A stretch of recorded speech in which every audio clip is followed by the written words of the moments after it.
My name is Kimberly Davis. I'm 32, and last month my father called to tell me my mom was seriously ill. I dropped everything at my New York apartment, canceled client meetings, and spent $1,200 on a last-minute flight to Phoenix. When I arrived, exhausted and worried sick, I found my parents and sister Amanda packing swimsuits and sunscreen. Turns out, nobody was sick. They just needed a free babysitter for Amanda's 3 kids while they enjoyed a 10-day Bahamas cruise. The betrayal hit me like a freight train, but instead of exploding, I smiled. Before I tell you what happened next, drop a comment letting me know where you're watching from, and hit that subscribe button if your family has ever taken advantage of your kindness. Trust me, you'll want to see how this played out. Growing up in Phoenix, I was always the responsible one. While other kids were having fun at sleepovers or school dances, I was often home making sure my younger sister Amanda had dinner or finished her homework. Our dynamic was established early. Amanda was the baby of the family who could do no wrong, and I was the reliable one expected to pick up the slack. Our childhood home was a modest 4-bedroom in a middle-class neighborhood. Dad worked as an insurance adjuster, and Mom was an elementary school teacher. They weren't bad parents by any means, but they definitely played favorites. Amanda could cry her way out of any punishment, while I was held to impossibly high standards. When Amanda failed math in 7th grade, my parents asked me to tutor her instead of hiring professional help, even though I was struggling with my own advanced classes. When she wrecked Dad's car at 16, guess who gave up her savings for a class trip to help pay for repairs? That's right, me. College was my first taste of freedom. I attended Arizona State on scholarship while Amanda partied her way through community college, dropping out after 2 semesters. Even then, my parents called me regularly to help Amanda with job applications or to loan her money for rent. The pattern continued into our 20s. Amanda had her first child, Tyler, at 23. By 27, she had 3 kids with 2 different fathers, neither of whom remained in the picture. Through it all, our parents continued enabling her, watching the kids whenever she wanted to find herself or have me time. I finally escaped to New York 6 years ago. After earning my MBA, I landed a job at a boutique event planning firm that specializes in corporate events. Through hard work and late nights, I built a reputation as someone who could handle high-pressure situations with grace. Last year, I was promoted to senior event manager, handling clients with budgets in the millions. My relationship with my family improved with distance. I'd visit twice a year, send gifts for birthdays and Christmas, and maintain a cordial relationship during our weekly phone calls. I genuinely love my niece and nephews, Tyler, now 9, Lily, 7, and Max, 4, despite their mother's entitled behavior. I limited contact mainly for self-preservation. Every conversation with Amanda inevitably turned into complaints about how hard motherhood was, followed by not-so-subtle hints that I should help more because I only had myself to worry about. The week before my dad's call, I was deep into planning a major product launch for our biggest client, a tech company unveiling their groundbreaking new software. The event was scheduled for the following month, and I was working 14-hour days coordinating vendors, finalizing the venue details, and preparing contingency plans. My boss, Nancy, had entrusted me with this $2 million event because of my track record, and the success of this launch could mean a substantial bonus and potential partnership. When Dad called that Tuesday night, I was reviewing vendor contracts in my apartment. His voice sounded strange, tight with worry. "Kimberly, it's Mom. She's got pneumonia, and the doctors are concerned. She's asking for you." My blood ran cold. Mom had battled breast cancer 5 years earlier, and her immune system had never fully recovered. "How bad is it?" I asked, already pulling up flight options on my laptop. "Bad enough that you should come home. Soon." His voice cracked. "Please, Kim." That was all it took. I called Nancy immediately, explaining the family emergency. Though clearly displeased about the timing, she was understanding and agreed I could work remotely where possible. I booked the earliest flight I could find, a red-eye leaving in 4 hours that cost nearly a month's rent. I packed haphazardly, called a taxi, and raced to JFK. The flight was turbulent, both literally and emotionally. I dozed fitfully between bouts of anxiety about Mom and frantic email exchanges with my assistant about the event preparations. When we landed in Phoenix, I hadn't slept more than an hour. I grabbed my luggage and immediately hailed a rideshare to my parents' house, not even stopping for coffee. Little did I know what awaited me there, a betrayal so calculated it would force me to reevaluate my entire relationship with my family. The Arizona sun was blinding as the car pulled up to my parents' Spanish-style ranch home. Palm trees swayed gently in the driveway, the same ones Dad had planted when we were kids. I paid the driver, grabbed my suitcase, and rushed to the front door, my heart pounding with dread about Mom's condition. I didn't bother knocking, using my old key instead. "Mom?" I called out, dropping my bags in the entryway. "Dad? I'm here." The sound of laughter floated from the kitchen, not the subdued tones you'd expect in a house with a seriously ill patient. Confused, I followed the noise. There, gathered around the granite island counter, stood my entire family. Mom was vibrant and healthy, organizing a pile of beach hats. Dad was checking a printed itinerary. Amanda was folding tropical print dresses into a suitcase. 3 matching luggage sets stood by the sliding glass door. "Kimberly," Mom exclaimed cheerfully. "You made it." Perfect timing. I stood frozen, trying to process what I was seeing. "You're not sick." An awkward silence fell over the kitchen. Mom and Amanda exchanged glances while Dad suddenly became very interested in his paperwork. "Well," Mom finally said, "I had a little cold last week, but I'm fine now." "A cold?" I repeated numbly. "Dad told me you had pneumonia. That doctors were concerned. That you were asking for me." Dad cleared his throat. "Well, we needed you to come, and we knew you'd make excuses about work if we told you the real reason." "The real reason?" My voice had risen an octave. That's when Amanda stepped forward with her practiced smile, the one she'd used since childhood to get her way. "We're going on a cruise. 10 days in the Bahamas.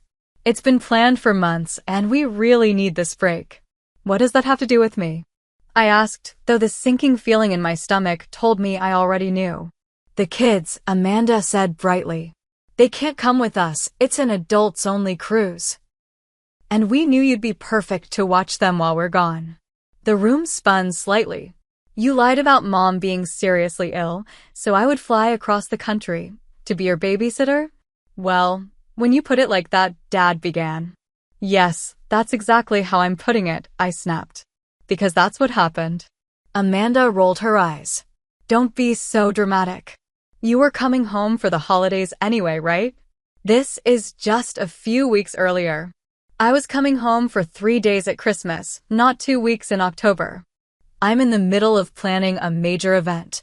I could lose my job over this." Mom finally spoke up. "Sweetie, family comes first. Amanda and your father, and I really need this vacation. It's been so stressful with the kids and everything. And my life isn't stressful?" I was shouting now. I paid $1,200 for a last-minute flight. I thought Mom was dying. From the living room, 3 small faces peered around the corner. Tyler, with his mop of blonde hair and curious eyes, Lily, clutching her ever-present stuffed unicorn, and little Max, thumb firmly in his mouth. Despite my anger, my heart softened slightly at the sight of them. Amanda noticed my gaze and seized the opportunity. "See? They're so excited to spend time with their Aunt Kimberly. You don't have kids, so you wouldn't understand how desperately parents need breaks sometimes."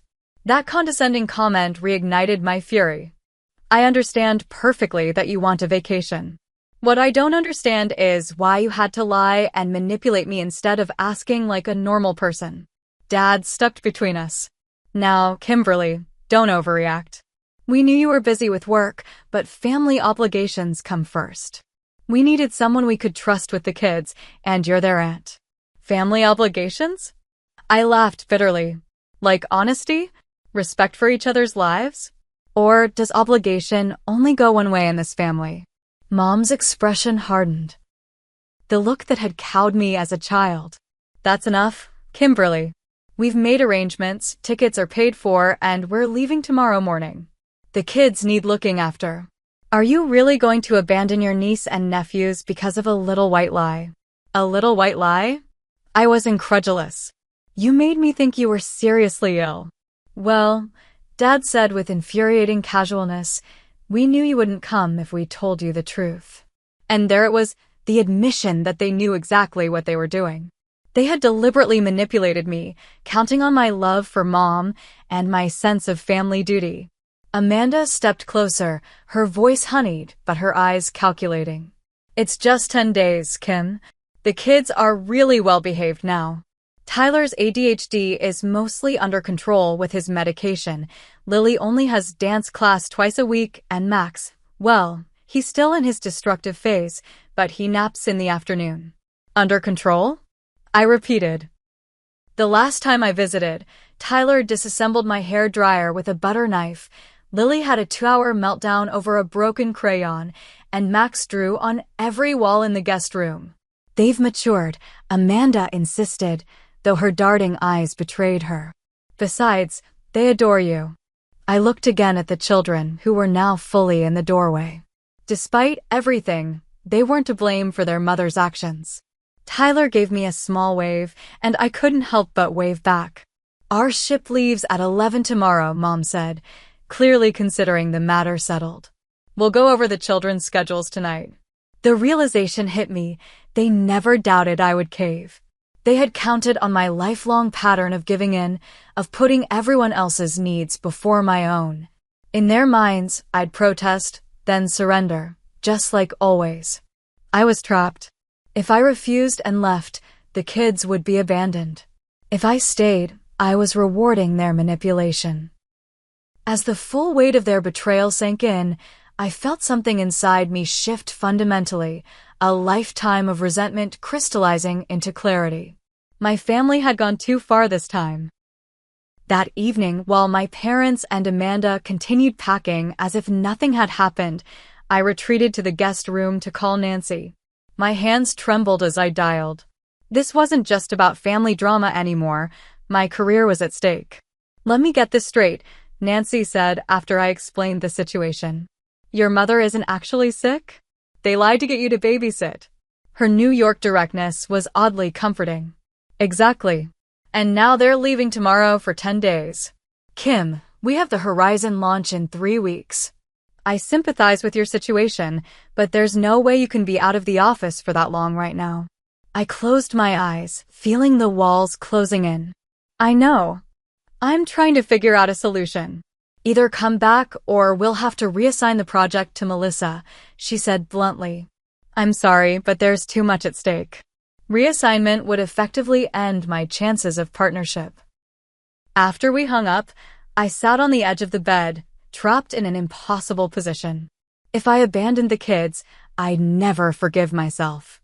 If I stayed, I'd be sacrificing the career I'd worked so hard to build and showing my family that manipulating me worked.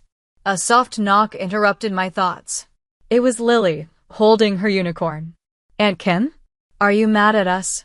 Her small voice broke my heart. I pulled her into a hug. No, sweetie. Never at you. I'm just surprised about the trip. Mommy said you'd be happy to play with us, she said innocently. Of course she did. I always love spending time with you, I told her truthfully. I just wish I'd known sooner. Lily nodded solemnly. Like when Mommy surprises us with the dentist. I hate surprises. Out of the mouths of babes. Dinner was a tense affair. Mom had ordered pizza, and while the kids chattered excitedly about all the things we would do together, the adults ate in uncomfortable silence. I noticed that despite the months of planning Amanda had mentioned, there seemed to be very little actual preparation for the kids. After the children went to bed, Amanda provided what she called a handover briefing, which consisted of a hastily scribbled note with their school details and a vague outline of their routines. Tyler needs his medication each morning with breakfast. The prescription bottle is in my bathroom. Lily has dance on Tuesdays and Thursdays. You'll need to get her there by 4. Max still has accidents sometimes, so there are pull-ups in his drawer. Oh, and none of them will eat vegetables unless you hide them in pasta sauce. What about emergency contacts? Their pediatrician's information? Health insurance cards? I asked. Amanda waved dismissively. They're healthy kids. You worry too much. And what about money for food, activities, or emergencies? I pressed. My sister had the grace to look slightly embarrassed. We spent quite a bit on the cruise. I'm sure you can cover anything they need, and we'll pay you back. You make good money in New York, right? Before I could respond, Mom interrupted. It's getting late, and we have an early start tomorrow. Everything will be fine, Kimberly. You're making this more complicated than it needs to be. Their departure the next morning was a whirlwind. Dad loaded the luggage while Mom fussed over the kids, giving last-minute instructions and kisses. Amanda barely said goodbye to her children, too busy checking if she'd packed enough sunscreen. Our cell service might be spotty on the ship, Dad mentioned casually as they headed for the door. Don't call unless it's a real emergency. And just like that, they were gone, leaving me with 3 children and a growing sense of dread. The chaos began almost immediately. Max threw a tantrum when he realized his mother had actually left. Lily couldn't find her favorite hair clips for school. Tyler announced he hated the breakfast I made and demanded chocolate cereal instead. By the time I got them all to school late, because no one had told me about the specific drop-off procedures, I was already exhausted. I returned to the empty house and tried to salvage some work, sending emails and joining a conference call about the Horizon launch. We need those vendor confirmations by tomorrow, my assistant Julian reminded me. And the client wants to revise the seating chart again. I'm on it, I promised, though I had no idea how I'd manage everything. That afternoon, school pickup was another disaster. I went to the wrong entrance, then had to navigate the complex carpool lane system while other parents honked impatiently. Tyler had lost his backpack, Lily was in tears because someone had said her drawing was babyish, and Max had apparently decided pants were optional and was missing one leg of his jeans. The evening spiraled further out of control. I discovered the refrigerator was nearly empty except for condiments and some questionable leftovers. After an emergency trip to the grocery store, with all 3 kids in tow because I couldn't leave them alone, I returned to find that Max had managed to unlock my phone and was in the process of deleting my emails. Look, Aunt Kim. I'm fixing it, he announced proudly as I watched in horror. By the time I got them all bathed and into bed, it was past 10. I collapsed onto the couch, only to receive a text from Amanda.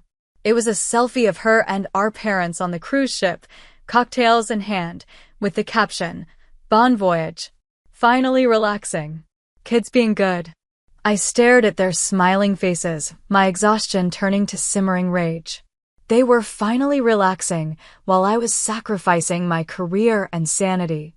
And this was only day 1 of 10. Sleep eluded me that night. Between checking work emails, trying to recover deleted files, and Max waking up twice with nightmares, I maybe got 3 hours of rest. As I lay awake, staring at the ceiling, I realized with perfect clarity, this wasn't love or family duty. This was exploitation. And for the first time in my life, I wasn't willing to accept it. By day 2, I was running on fumes. The morning routine was slightly smoother until I discovered Tyler was out of his ADHD medication. Mom usually gets more when the bottle is empty, he explained, appending the container to show me the single pill remaining. I called the pharmacy, only to learn they couldn't refill the prescription without doctor authorization, and Amanda hadn't left any information about Tyler's doctor. I can try calling around to pediatricians in the area, the pharmacist suggested sympathetically. That would be great, I said, adding it to my growing list of problems. I managed to get the kids to school on time, then set up my makeshift office at the dining room table. The Horizon launch was unraveling in my absence. Vendors were backing out without in-person reassurance. The venue had questions about technical requirements, and the client was growing increasingly anxious about my remote status. I was deep in crisis management mode when I got a call from Lily's school. "Ms. Davis? This is the school nurse. Lily says she has a stomachache and needs to go home." 20 minutes later, I picked up a perfectly healthy-looking Lily, who admitted as we left the school that she just missed mommy and wanted company. My work conference call had to be rescheduled. Again. By afternoon, things went from bad to worse. While I was helping Tyler with his math homework, Max decided to explore my laptop. I heard the crash from the kitchen.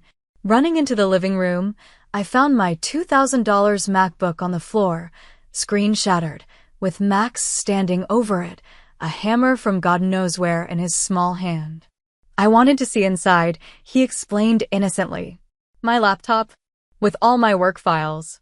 My presentations for the Horizon launch. Gone." I didn't yell.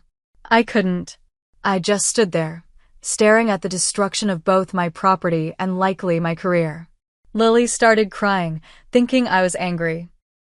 Tyler began frantically trying to pick up the pieces. Max looked confused by my silence. I gathered them all for a group hug, assuring them everything was okay, then sent them to play in the backyard while I assessed the damage. The laptop was beyond repair. I had cloud backups of most files, but not the latest revisions of the Horizon presentations. My phone rang. It was Nancy. "Kimberly, we need to talk." Her voice was professional but cold. "The Horizon people are getting nervous. They've asked about having Melissa step in as backup." "Nancy, I can fix this. I just need. We can't risk losing this account, Kim. They're talking about taking their business to Henderson and Associates if we can't demonstrate stability. Henderson was our biggest competitor. Give me 24 hours, I pleaded. I'll figure something out." After we hung up, I stared at the wall, the full weight of the situation crushing me. I was about to lose the career I'd spent years building because my family had manipulated me into an impossible situation. The doorbell rang. It was the pharmacy delivery with Tyler's medication, which they couldn't refill because they couldn't reach his doctor. One more problem without a solution. That night, after another chaotic dinner where Lily refused to eat anything but plain pasta, Tyler built and launched a soda bottle rocket in the living room, and Max drew on the dining room table with permanent marker. I retreated to the bathroom for a moment of peace. Sitting on the edge of the bathtub, I finally broke down. Silent tears turned to body-racking sobs as years of suppressed frustration and resentment poured out. I'd always been the reliable one, the responsible one, the one who sacrificed. And what had it gotten me? Taken advantage of, again and again. As I washed my face, I stared at my reflection in the mirror. The woman looking back at me was exhausted, defeated. But underneath that, I saw something else. Determination. "I don't deserve this," I whispered to myself. And, for the first time, I truly believed it. That's when the idea began to form. Not out of malice, but out of self-preservation and the belated realization that sometimes the kindest thing you can do, for yourself and others, is to stop enabling destructive patterns. I made 3 phone calls that night. The first was to my friend Jessica in New York, who listened to the whole sordid tale without interruption. "What do you need?" she asked simply when I finished. "A place to stay when I get back to New York," I replied. "I might not have a job anymore." "You always have a place with me," she promised. "And Kim? It's about time you stood up to them."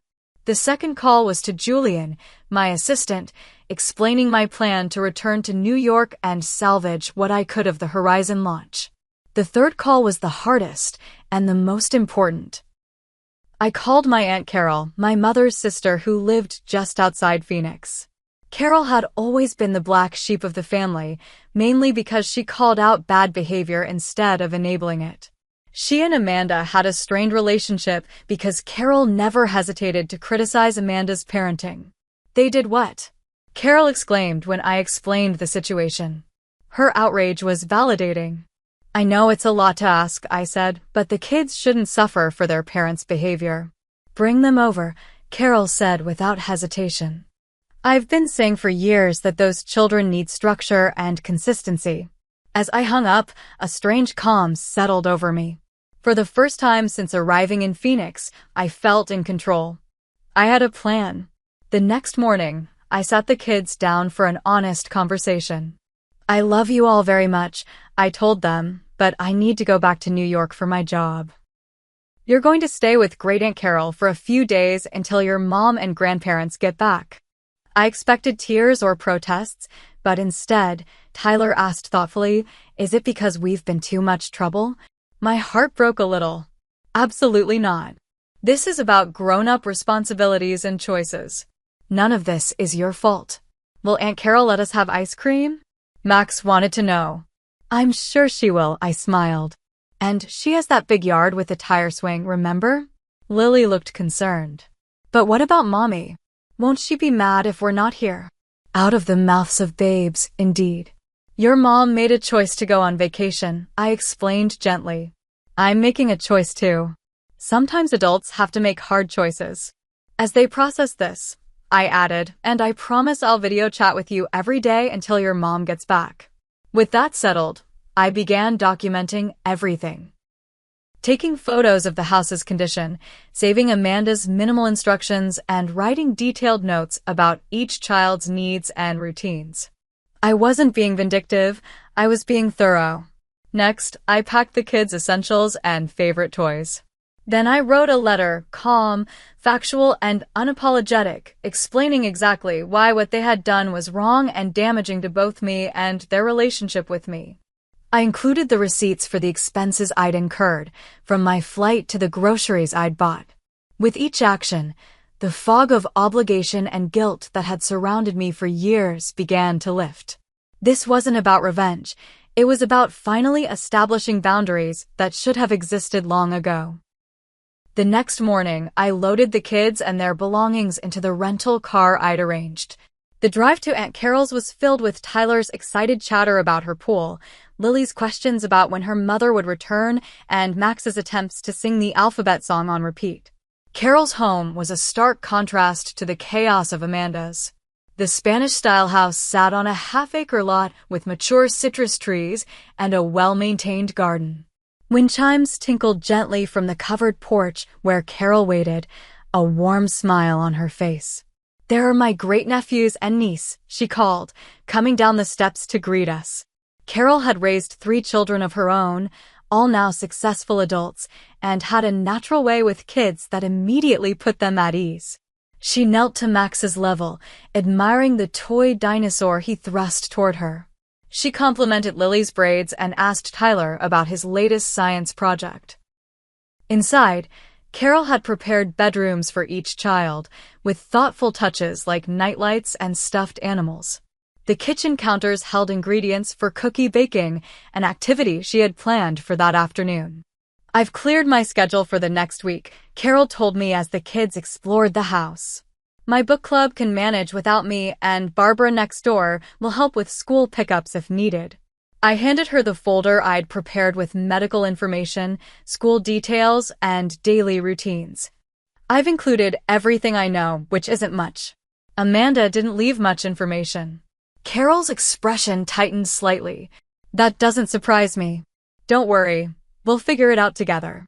We sat the children down to explain the arrangement again, making sure they understood that this wasn't a punishment and that they could call me anytime. And we'll have plenty of fun, Carol assured them. I thought we could make cookies today, and tomorrow maybe we'll visit the Children's Museum. Lily's eyes widened. Mommy never takes us to the museum. Well, Great Aunt Carol does things differently, Carol said with a wink. After helping settle the kids in, I found myself in Carol's kitchen, a cup of tea steaming before me. You're doing the right thing, Kimberly, she said, joining me at the table. Amanda needs to learn that her actions have consequences. I'm not trying to punish her, I said, suddenly feeling uncertain. I just can't sacrifice my career and mental health anymore. That's not punishment, dear. That's having healthy boundaries, something this family has never been good at. Carol patted my hand. The children will be fine. In fact, I suspect they'll thrive with a bit of consistency and structure. I nodded, feeling both relief and lingering guilt. I'll call every day to check in, and I've booked a flight back as soon as my work situation is stabilized. Take the time you need, Carol assured me. This might be the wake-up call Amanda and your parents need. Before leaving, I hugged each child tightly, promising to video chat that evening. As I drove away, watching them wave from Carol's porch, I felt a complex mix of emotions, sadness at leaving them, anger at being put in this position, but also a growing sense of empowerment. Back at my parents' house, I completed the final steps of my plan. I placed my letter on the kitchen counter where it couldn't be missed. I set up automatic replies to my family's numbers with a professional message explaining that I was unavailable due to the work crisis their deception had created. I tidied the house, documented its condition with photos, and packed my belongings. As a final touch, I left the shattered remains of my laptop on the dining room table with a note detailing exactly how it had been broken and the cost of replacement. My flight back to New York was scheduled for early evening. As I locked the front door behind me, I felt like I was closing a chapter of my life, not ending the book, but perhaps finally writing it on my own terms. During the flight, I focused on salvaging what I could of the Horizon launch. Using the in-flight Wi-Fi and my tablet, I recreated portions of the lost presentation and emailed detailed instructions to Julian.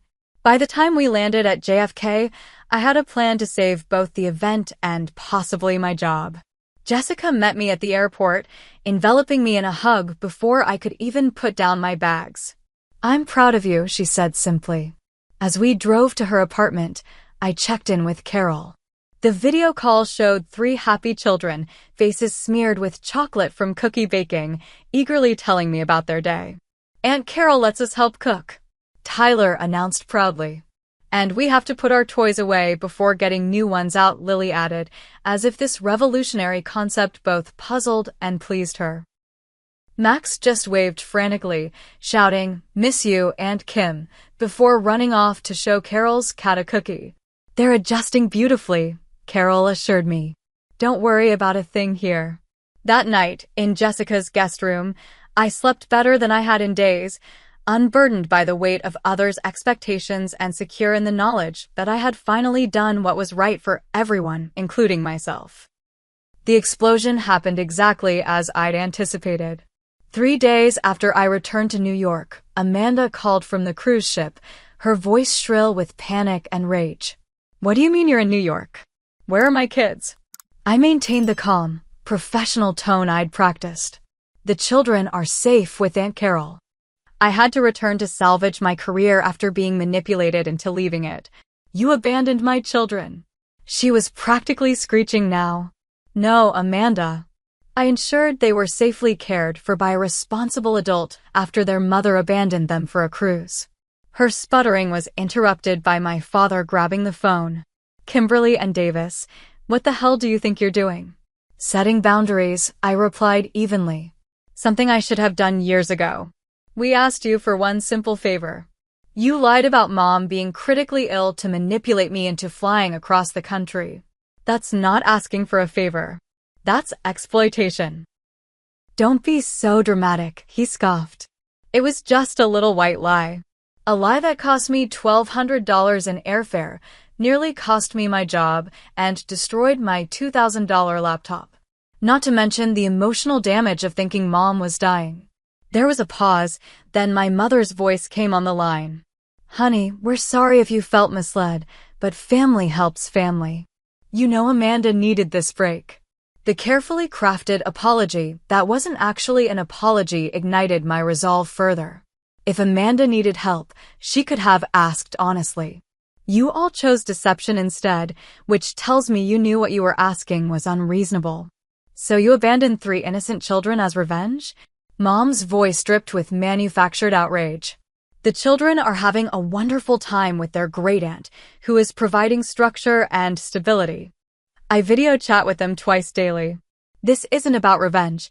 It's about consequences for adult choices. The conversation devolved further, with threats and guilt trips that would have crushed the old Kimberly. But I held firm, ending the call by saying, "I'm happy to discuss this when you're ready to have an adult conversation about boundaries and respect." Over the next few days, the calls and texts escalated. Amanda vacillated between rage, "You've ruined our vacation," and manipulation, "The kids are crying for me." Dad threatened everything from cutting me out of the will to telling my boss about my irresponsibility. Mom tried the guilt approach, claiming the stress was affecting her health, ironically similar to the lie that started it all. Through it all, I maintained my boundaries. I responded to each message with the same calm statement: "The children are safe and well cared for. We can discuss this when you return and are ready to have a respectful conversation." Meanwhile, in New York, I was working around the clock to save the Horizon launch. Nancy had been understandably upset, but gave me a chance to make things right when she saw my determination. Julian had stepped up admirably in my absence, keeping things afloat until I returned. "You look different," he observed during our first day back at the office. "More. I don't know, solid." I smiled, knowing exactly what he meant. Standing up for myself had changed something fundamental in how I carried myself. The updates from Carol were consistently positive. Under her care, the children were thriving with consistent routines and clear expectations. Tyler's behavior had improved dramatically with proper medication management. Carol had immediately contacted their pediatrician, whose information she already had as a family member. Lily was blossoming with the one-on-one attention during their art projects. Even Max was having fewer tantrums, responding well to Carol's gentle but firm boundaries. "I found Amanda's pediatrician information in about 5 minutes," Carol told me during one of our calls. "It was in her kitchen drawer under a pile of takeout menus. All she had to do was look." A week into their cruise, the tone of my family's messages began to shift. The angry accusations gave way to grudging acceptance, then awkward attempts at reconciliation. "We might have overreacted," Dad conceded in a voicemail. "But you still should have discussed your plans with us before taking such drastic action." It was as close to an admission of wrongdoing as I'd ever heard from him. What truly surprised me, however, was the reaction from the extended family. Word had spread about what happened, and instead of the unanimous condemnation my parents clearly expected, many relatives reached out to express support for my actions. "It's about time someone stood up to them," my cousin Rachel texted. "Amanda's been getting away with murder for years." My Uncle Mark, Dad's brother, actually called to say, "Good for you, kiddo. Jim and Sandra have been enabling Amanda's behavior too long. Maybe this will be the wake-up call they all need." Even my grandmother, usually the first to insist on family harmony at all costs, sent a card that simply read, "Sometimes love means setting boundaries. Proud of you." By the time my family returned from their cruise, public opinion had shifted decisively in my favor. They came home to find not only my letter detailing their manipulation, but also a community less willing to overlook their behavior than before. Amanda called the day after they returned, her tone subdued. "The kids seem happy at Carol's. They've been telling me about all the activities and rules." She said rules like it was a foreign concept. Max actually picked up his toys without being asked. "Carol is good with children," I replied neutrally. A long pause followed. "I didn't think about what my request would do to your job," she finally said. It wasn't quite an apology, but it was the closest Amanda had come to acknowledging my reality in years. "No, you didn't," I agreed.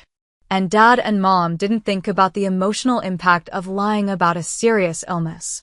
Another pause. "They thought you wouldn't come otherwise." "Because I have responsibilities of my own. Adult responsibilities that deserve respect." The conversation ended awkwardly, but it was the first time we'd spoken as equals rather than in our usual enabling/enabled dynamic. 2 days later, I received the most surprising message of all, a text from my father that contained just 5 words: "You might have been right." From him, It was practically a full concession. The Horizon launch ultimately went forward successfully, though with some scaled-back elements due to the time lost. Nancy recognized my extraordinary effort in salvaging the event and, in a surprising turn, used the family emergency as leverage with the client. Kimberly managed to deliver this caliber of event despite a genuine family crisis, she told them. Imagine what she can do without such obstacles. By the time I flew back to Phoenix 2 weeks later, this time on my own terms, with a clearly defined 3-day visit, something fundamental had shifted in my family dynamic. It wasn't perfect, not by a long shot. But for the first time, there was an acknowledgement that I had the right to set boundaries and that crossing them had consequences. 6 months after what my cousin Rachel had dubbed the Great Babysitting Mutiny, I found myself back in Phoenix for a weekend visit. Spring had brought desert wildflowers and a tentative new growth in my family relationships as well. The changes were subtle but significant. Amanda had actually called 2 weeks in advance to ask if I could watch the kids for a single evening during my visit, rather than assuming my availability. My parents had stopped their guilt trips when I couldn't make it for random family events.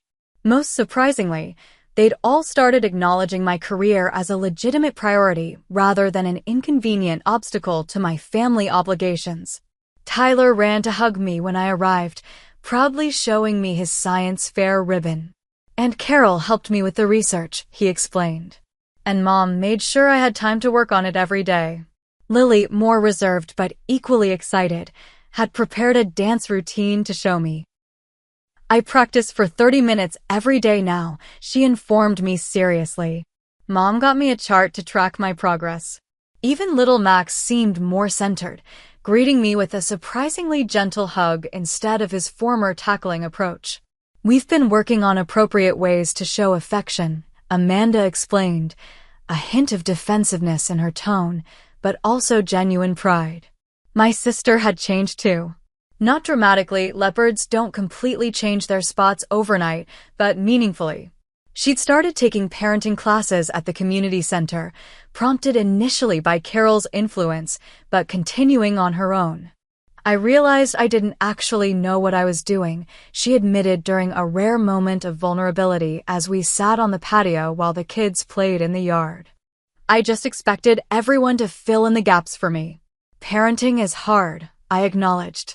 I can't imagine doing it without support. But I took advantage of that support, she said, staring into her iced tea. Especially from you. For years. It was the closest thing to an apology I expected to get, and I accepted it for what it was, growth. My parents had made adjustments too. Mom had stopped her reflexive defense of Amanda's every action. Dad had begun acknowledging my professional accomplishments, even asking thoughtful questions about my work. The most profound change, however, was within me. The crisis had forced me to articulate and defend my boundaries in ways I'd never done before. The sky hadn't fallen. My family hadn't disowned me. In fact, our relationships had improved with clearer expectations and mutual respect. Professionally, I'd not only survived but thrived. Nancy had recognized my crisis management skills during the Horizon debacle, and I'd been promoted to partner 3 months later. My new position came with more responsibility, but also more flexibility to manage my own schedule, including reasonable time for family visits on my terms. That Sunday night, we gathered for dinner at my parents' house. Amanda had actually cooked instead of ordering takeout, and the kids had helped set the table. The conversation flowed more easily than it had in years, with everyone getting a chance to speak without interruption or dismissal. After dinner, as we sat in the living room, Dad cleared his throat in that way that signaled he had something important to say. "Your mother and I have been doing some thinking," he began, looking uncomfortable but determined, "about what happened last fall." The room grew quiet. We hadn't directly addressed the incident since it happened. "We shouldn't have lied to you," he continued. "It was wrong, and it showed a lack of respect for your life and commitments." Mom nodded, adding, "We took you for granted for a long time, Kimberly. We expected you to drop everything whenever we whenever Amanda needed something. "We're sorry," Dad finished simply. The words hung in the air, precious and unexpected. Not "we're sorry," but not "we're sorry you felt that way," just "we're sorry." A real apology. "Thank you," I said, emotion making my voice thick. "That means a lot to me." Amanda, never one to handle emotional moments gracefully, jumped in. "And I've been trying to be more self-sufficient. Carol's been helping me with budgeting and schedules." She glanced at our aunt, who had been invited to dinner at my request. Carol smiled encouragingly. "Amanda's made remarkable progress. She hasn't asked me to babysit on short notice once this month." "Baby steps," Amanda admitted with a self-deprecating laugh. Later that evening, as I prepared to leave for my hotel, Tyler approached me with a serious expression. "Are you still mad at Mom and Grandma and Grandpa?" he asked. I knelt to his level. "I'm not mad, Tyler. I was hurt and disappointed, but we're working through it." He nodded thoughtfully. "Mom explained that you have important work in New York, like she has important work being our mom." "That's right," I agreed, touched by this evidence of Amanda's changed perspective. "And she said everyone deserves respect, even when they say no." I hugged him tight, my heart full. "Your mom is absolutely right about that." As I drove to my hotel, I reflected on the unexpected gifts that had come from that painful episode.